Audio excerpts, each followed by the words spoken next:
Dear students, welcome in maths lesson. आज मैं आपका चैप्टर नंबर 2 जो कि पॉलिनोमियल्स का है ये ले रहा हूं। सबसे पहले प्रश्न उठता है कि पॉलिनोमियल क्या है। What do you mean by a polynomial?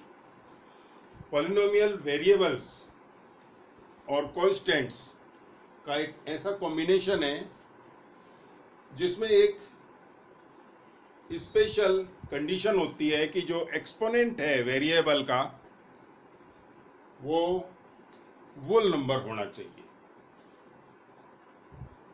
Variable का एक्सपोनेंट का मतलब है कि वेरिएबल के ऊपर जो हम पावर लगाते हैं वो फ्रैक्शनल नहीं होनी चाहिए। कोफिशिएंट और some constants may be in the form of fractions or rational numbers, but power should not be a fractional number. Power should be a whole number. Power हमेशा whole number होनी चाहिए। बाकी उसके साथ आप मल्टीप्लाइंग जो numbers लेते हैं या स्पेशल कोई फ्री कांस्टेंट लेते हैं वो न्यूमरेटर डिनोमिनेटर में हो सकता है, लेकिन अगर वेरिएबल के ऊपर पावर की जब बात आएगी तो वो आपकी वोल नंबर्स होनी चाहिए। पावर्स के लिए यही नंबर्स आप चूज करेंगे, यही वाले, ये वोल नंबर्स। एक एग्जांपल ले लेते हैं, पता लग जाएगा आपको कि सिंपल मैं एक्स ले रहा हूं। तो सिंपल जब एक्स लिया जाता है तो आपको पता है कि इसके ऊपर कितना एक्सपोनेंट है, कितना पावर है। बिल्कुल सही, इसके ऊपर 1 पावर है और 1 इज अ होल नंबर। तो आप कहेंगे ये पॉलिनोमियल है, लेकिन सिंगल टर्म वाली पॉलिनोमियल है जिसको मोनोमियल भी हम कह देते हैं, मोनोमियल। ठीक है। अब इसके साथ में मैंने लगा दिया +2, तो 2 टर्म वाली हो गई। This polynomial has 2 terms. तो 2 टर्म्स वाली को हम क्या कहते हैं? बायनोमियल। सिंगल टर्म वाली को क्या कहते हैं? मोनोमियल। 2 टर्म वाली को क्या कहते हैं? बाइनोमियल। ठीक है। पावर 1 ही है। अब मैंने बात की थी कि जो कांस्टेंट होता है वो न्यूमरेटर डिनोमिनेटर हो सकता है। तो ये मैं अगर मान लो 5 कर देता हूं नीचे, मतलब इसको फ्रैक्शनल नंबर ले लिया, तो भी ये पॉलिनोमियल में काउंट होगी।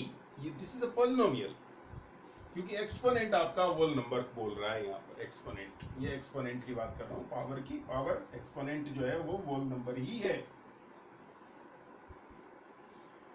और देखें,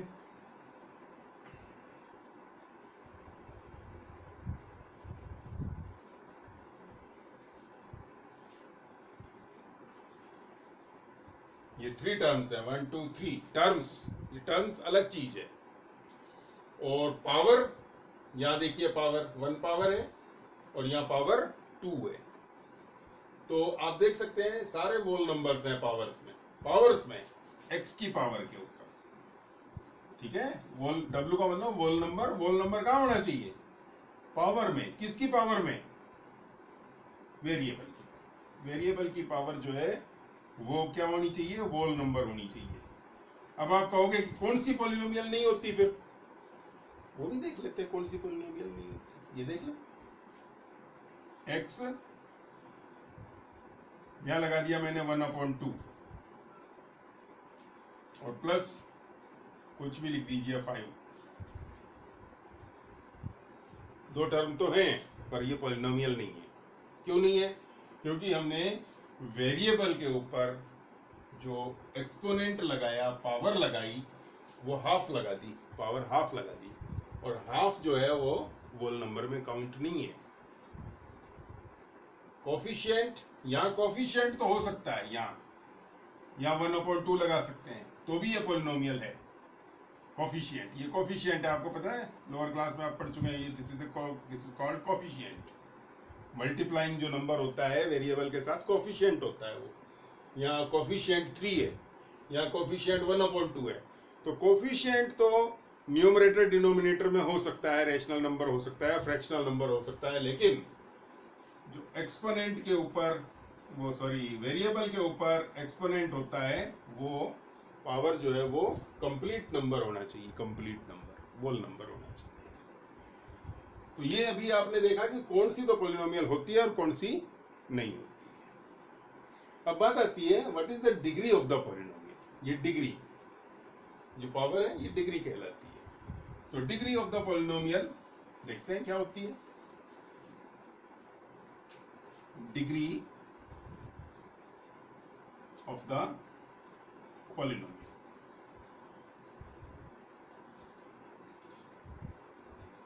degree of the polynomial very simple है। देखिए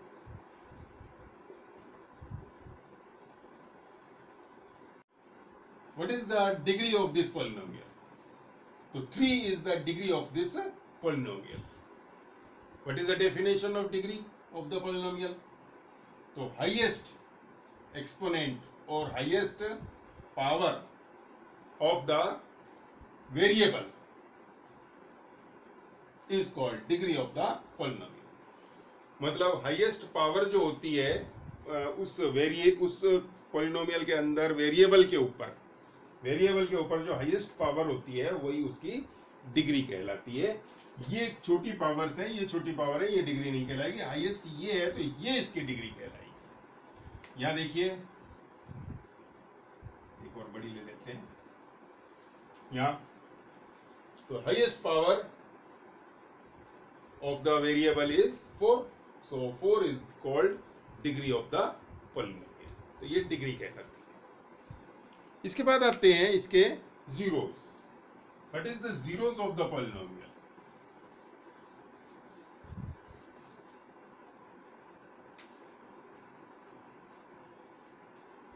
जीरोस ऑफ द पॉलिनोमियल क्या होते हैं? Zeros of the polynomial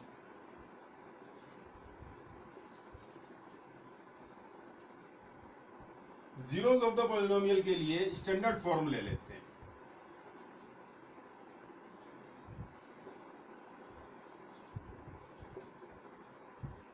standard form ये होती है क्वाड्रेटिक जो होती है ना, 2 पावर वाली।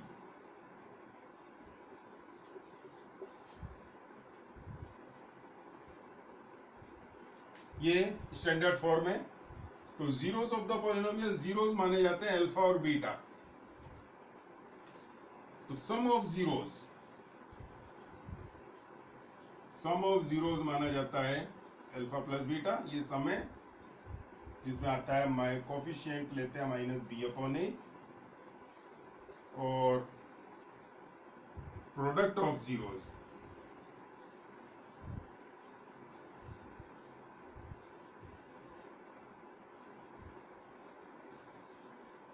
ये फॉर्मूले आपको याद करने हैं। सम ऑफ जीरोस करें तो अल्फा प्लस बीटा -b/a आएगा, और प्रोडक्ट ऑफ जीरोस करेंगे तो अल्फा इंटू बीटा आएगा। ये अल्फा इंटू बीटा कहलाता है c/a, where alpha and beta are called zeros of this polynomial. अब बात वहीं का वहीं है कि जीरो क्या होता है। जीरो वो वैल्यू होती है जो इस वेरिएबल की जगह पर अगर पुट कर दें तो इस पूरी पॉलिनोमियल का जो आंसर है वो जीरो हो जाएगा। क्या होता है जीरो? जो पॉलिनोमियल की वैल्यू को जीरो कर दे। मान लें कि ये पॉलिनोमियल px है, x में है ना, px, इसको नोटेशन देते हैं। This is the notation of the polynomial, ये नोटेशन है। अब इसमें कोई भी वैल्यू ऐसी ले लें जो इसके मान को ही जीरो कर दे।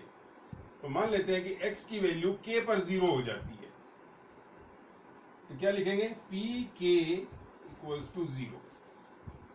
k is called zero of the polynomial. मान लेते हैं कि कौन सी वैल्यू जीरो है। देखें, जैसे मान लिया मैंने 3x - 2 इक्वल्स टू 0, 1 डिग्री वाली है ये, इसकी डिग्री 1 है। तो इसको लिखेंगे 3x इक्वल्स टू, ये 2 इधर ट्रांसफर हो जाएगा 2, तो x इक्वल्स टू क्या हो जाएगा? 2/3। इसका मतलब x इक्वल्स टू 2/3 ऐसी वैल्यू है जो इस x की जगह पर अगर रखें तो इसकी वैल्यू को 0 कर देगी। ठीक है, 3 x की जगह पर रखा 2/3 माइनस 2, 3 से 3 कट गया तो 2 माइनस 2 गिव्स, मतलब x की value 2/3 is the zero of the polynomial. तो जीरो वो वैल्यू होती है पॉलिनोमियल की जो उस पॉलिनोमियल में उस वेरिएबल की जगह पर अगर रख दें तो पूरी पॉलिनोमियल का जो कैलकुलेशन है, वैल्यू है, वो 0 हो जाती है। इसके बाद कुछ क्वेश्चंस आते हैं, तो क्वेश्चंस हम नेक्स्ट लेसन में देखेंगे इसके। तो अभी यहाँ तक आपको थ्योरी कंप्लीट करनी है। 2.2 के क्वेश्चंस हम नेक्स्ट लेसन में देखेंगे। Till then bye.